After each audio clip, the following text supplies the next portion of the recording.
इसको अगर आप पेडिग्री को गौर से देखें, ये एक फैमिली चार्ट है। जनरेशन 1 है, फिर जनरेशन 2 है, फिर जनरेशन 3 एंड जनरेशन 4 है।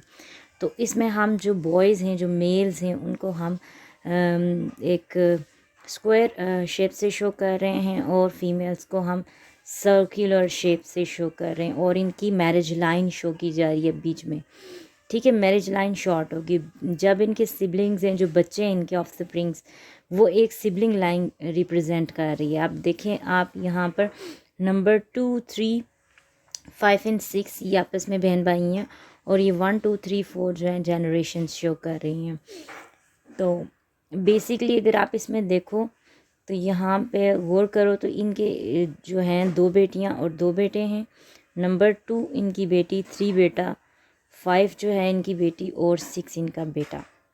ठीक है, तो इसमें यहाँ पे आपको नंबर 4 जो नज़र आ रहा है वो बेसिकली इनका बेबी नहीं है। अब यहाँ पे 3 देखो, आपको 2 जनरेशन के बाद इनका एक सन है जो अफेक्टेड है, और 5 वाली जो इनकी बेटी है नंबर 5 पे, उसका आगे से बेटा है जो अफेक्टेड है, और जो 6 वाला बेटा और उसकी उनके बच्चे हैं, 6 वाला बेटा अफेक्टेड नहीं है, उसकी शादी भी एक अनअफेक्टेड पर्सन से हो रही है। ठीक है, तो वो नॉट अफेक्टेड एट ऑल। तो ये चीज़ें अफेक्टेड को हम कलर्ड से शो कर रहे हैं, नॉन अफेक्टेड को हम नॉन कलर्ड से शो कर रहे हैं। तो यहाँ पे एक बहुत इम्पोर्टेंट चीज़ आप देखो कि ये पूरा जो आपको नज़र आ रहा है कि इस पूरी मैरिज में एक बंदा अफेक्टेड था, एक अफेक्टेड मेल की शादी एक अनअफेक्टेड फीमेल के साथ होगी, और ये इनके बच्चे हैं। नंबर 2 वाली इनकी डॉटर है जनरेशन 2 पे। 4 वाला आप देखो कि इस फैमिली का हिस्सा नहीं है। 4 की जो शादी है वो 5 नंबर वाली जो इनकी बेटी है, 5 नंबर जिस पे लिखा हुआ है, उससे इसकी शादी हुई है, तो इस फैमिली का हिस्सा बन गया, वो आउट फैमिली है। इसी तरह अगर 7 की बात की जाए, वो भी इनकी फैमिली का हिस्सा नहीं है, वो उसकी शादी भी इनकी 6 नंबर वाले बेटे से हुई है, नंबर 6 जिस पे लिखा हुआ है। ठीक है, तो इसी तरह 1 के लिए भी 1 भी इनकी फैमिली का हिस्सा नहीं है। अब 4 मोड्स होते हैं इनहेरिटेंस के: autosome dominant, autosomal recessive, X link dominant और X link recessive and Y link. आपको पता है हमारी बॉडी में 2 तरह के क्रोमोसोम्स होते हैं। ऑटोजोमल जितने भी सेक्स क्रोमोसोम हैं एक्स और वाई, उनको सेक्स क्रोमोसोम बोलेंगे, और बाकी सबको ऑटोजोम्स बोलेंगे। तो जो जीन्स ऑटोजोम पे मौजूद हैं, जिनकी वजह से इनहेरिटेड डिजीज़ होती हैं, वो ऑटोजोमल, और उसकी 2 टाइप्स हैं, ऑटोजोमल डोमिनेंट और ऑटोजोमल रिसेसिव। सेम एक्स जो एक्स क्रोमोसोम पे मौजूद हैं जीन्स, जिनकी वजह से इनहेरिटेड डिजीज़ हो रही हैं, वो एक्स लिंक्ड होंगी। The trait which is present on x chromosome, that is X-linked trait. The gene for the trait that is present on the Y-linked. अब सबसे पहले ऑटोजोमल डोमिनेंट देखेंगे, तो ऑटोजोमल डोमिनेंट तब शो होगा जब कैपिटल आर, और सपोज हम शो कर लेते हैं आर से, तो आर जिसमें भी डोमिनेंट एक भी एलील मौजूद होगा तो वो वहाँ पे शो कर देगा बीमारी। 2 अनअफेक्टेड मियाँ बीवी हैं, तो उनके बच्चे जो हैं वो कभी भी अफेक्टेड नहीं होंगे। क्यों अफेक्टेड नहीं होंगे? ज़ाहिर सी बात है, वो दोनों ही रिसेसिव पेरेंट्स थे, उनमें बीमारी नहीं थी, स्मॉल आर थे, तो उनके बच्चों में अफेक्टेड चिल्ड्रन नहीं हो सकते। लेकिन क्योंकि जाहिर सी बात है जो रिसेसिव थे तो वो रिसेसिव ही अपनी जनरेशन में पास करेंगे ना। लेकिन 2 अफेक्टेड बंदे थे, तो दोनों हेट्रोजाइगस थे, तो वो अपने उनमें से एक उनका बेटा अफेक्टेड होगा। इसी तरह हम दूसरे की बात करते हैं, ऑटोजोमल रिसेसिव ट्रेट की। ऑटोजोमल रिसेसिव ट्रेट वो होता है जो ऑटोजोम्स के ऊपर मौजूद है, वो तब शो होगा जब रिसेसिव फॉर्म में मौजूद होगी। स्मॉल आर अफेक्टेड होगा और कैपिटल आर अनअफेक्टेड होगा। ठीक है, तो ये नहीं कि कैपिटल आर और कैपिटल आर भी अनअफेक्टेड और कैपिटल आर और स्मॉल आर भी अनअफेक्टेड, तब ही वो शो होगा जब स्मॉल आर 2 टाइम्स आएगा। रिसेसिव ट्रेट तब शो होता है जब 2 टाइम्स, जब 2 अफेक्टेड हस्बैंड एंड वाइफ है तो उनके सारे के सारे बच्चे अफेक्टेड होंगे, क्योंकि उनके पास स्मॉल आर था दोनों मियाँ बीवी के बाद, तो बच्चे सारे के सारे ही आगे अपने जनरेशन में वो आगे पास कर रहे हैं। बेटा भी उनका अफेक्टेड, बेटी भी उनकी अफेक्टेड होगी। तो जो रिसेसिव ऑटोजोमल रिसेसिव ट्रेट होता है वो अफेक्टेड चिल्ड्रन से अफेक्टेड पेरेंट्स से अफेक्टेड चिल्ड्रन में शो होता है। जबकि अनअफेक्टेड पेरेंट्स हैं तो उनमें वो एक बेटा उनका जो है वो होगा और बेटी नहीं होगी। तो ये है ऑटोसोमल रिसेसिव का। अब हम same x linked dominant trait की बात कर लेते हैं और फिर हम एक्स लिंक रिसेसिव की बात करेंगे। एक्स लिंक एक ऐसा gene that is present on x link chromosome. Dominant का मतलब कि वो तब शो होगा जब डोमिनेंट वाला एलील मौजूद है, तब चिल्ड्रंस अफेक्टेड होंगे। एक्स को शो करेंगे हम, एक्स के ऊपर कैपिटल डी लिखेंगे तो अफेक्टेड है। एक्स के ऊपर अगर स्मॉल डी शो करें या डी शो ही ना करें तो अनअफेक्टेड है। अब जीनोटाइप फिनोटाइप दोनों को देखेंगे। अफेक्टेड जब कैपिटल डी एक भी फॉर्म में आ जाएगा फीमेल्स की तो फीमेल अफेक्टेड हो जाएगी, ठीक है।